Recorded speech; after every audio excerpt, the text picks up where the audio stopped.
Hi, I'm Chef Mark with LearnToCook.com. In this session, preparing New England oyster stew. What I have is some beautiful, fresh, live oysters. We know that they're live because they're closed. That's an important thing. And when you tap them, it should sound like rocks, solid rocks, right? Hear that? See, that's hollow. That's the bad one. At $1.50 each, you'd want to send that back. So you check each one. So that means that they're alive. They're not dead because they are alive, right? So what I have done is scrub these very well with a brush, like a wire brush. Scrub them very well because they start them. Sometimes they live in mud, so obviously it needs to be washed very well. And then you want to sit them facing up. Here's one. See the shell's open? So that one usually means it's dead or full of mud, which it is. So you have two of them that are no good. So you want to check your oysters when you buy them in the store. Tell the guy back there, I want to tap them, make sure they're all solid. So once you scrub them well, scrub and rinse, it'll take you a while. We'll want to steam them so that they open so we can make the oyster stew. So now I'm going to put them in the oven, in a 425-degree oven to release the mussel, and they'll slightly steam, and then we will open them up. Now our oysters came out of the oven. They slightly cracked open. The heat releases them, as does very cold water, ice water, releases the back muscle. So if you're going to open up an oyster, you want to put the largest shell on the bottom. There's a hinge back here. There's a larger shell. There's a smaller top shell. You open the oyster through the hinge. You would need an oyster knife, but since they're steamed, open a little easier. You pop that hinge and cut the adductor muscle, right? And then cut the other adductor muscle. So you have an oyster on the half shell, right? So that's what that is. So we steam them a little bit so that they would open easier.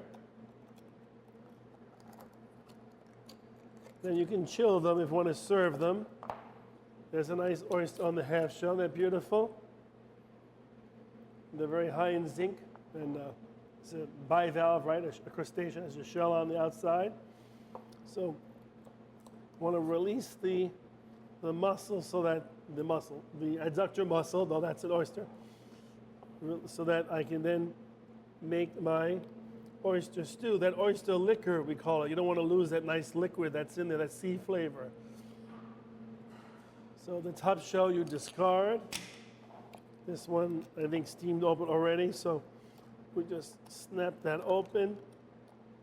That's a beautiful specimen, though it needs to be on that side, because you want to have the oyster in the deeper part of the shell. That way you can put little lemon juice, Tabasco sauce, horseradish, and serve it like that. But we're going to make New England oyster stew. So now I'm going to separate these.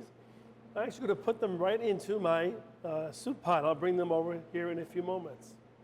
So our oyster stew, as you saw before, we steam the oysters, wash and scrub them well, steamed them, took them out of the shell. We have 3/4 of a quart of whole milk and about 4 ounces of half and half. So I'm just adding that. It's simmering. I'm adding that oysters to that. I added 2 tablespoons of butter.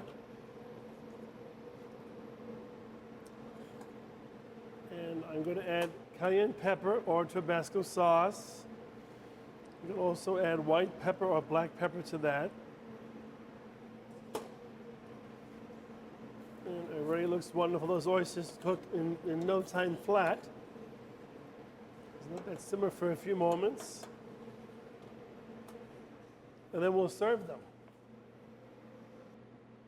So now we're ready to dish up beautiful New England oyster stew. Very flavorful. Certainly those who love oysters Or if you like mussels, you would like oysters or clams. If you don't, then you probably would not. But give it a try, right? Try everything once. That's what's great about food. Exploration of something new.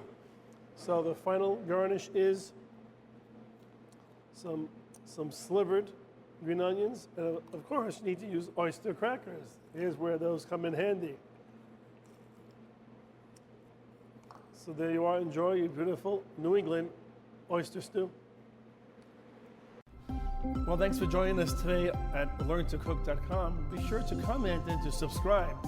Also visit us on Facebook and Twitter. Have a great day and thank you.